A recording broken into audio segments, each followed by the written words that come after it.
అలనాటి అందాల తార జయలలిత గారు. దక్షిణాది రంగంలో ఆమె ఒక సంచలనం.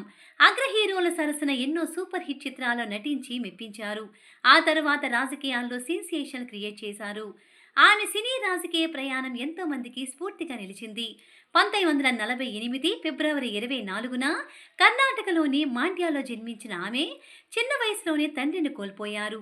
ఆమె తల్లి సైతం సినిమాల్లో నటి కావడంతో చిన్న వయసులోనే నటన వైపుకు ఆకర్షితురాలయ్యింది. 1961లో తమిళ చిత్రంతో అరంగేట్రం చేసింది. 1968లో ధర్మేంద్ర సరసన 'ఇజ్జత్' మూవీతో బాలీవుడ్ ఇండస్ట్రీలోకి అడుగుపెట్టింది. 2 దశాబ్దాల్లో తెలుగు, తమిళం, కన్నడ, హిందీ భాషల్లో మొత్తం 300కు పైగా చిత్రాల్లో నటించారు.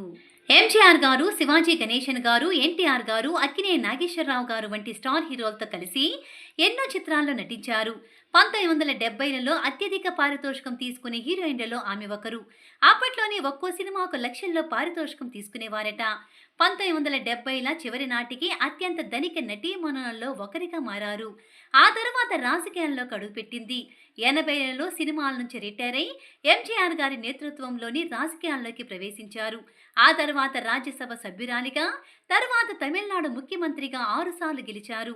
ఆమెను తమిళనాడు ప్రజలంతా అమ్మ అని ముద్దుగా పిలుచుకునేవారు.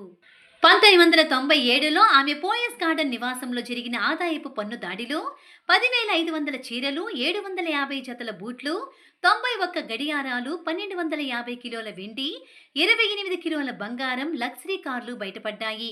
ఆమె సంపద 900 కోట్లకు పైగా ఉంటుందని అంచనా.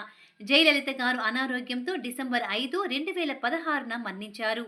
ఆమె మరణానంతరం ఆమె ఆస్తులను కర్ణాటక ప్రభుత్వ ఖజానాకు బదిలీ అయ్యాయి.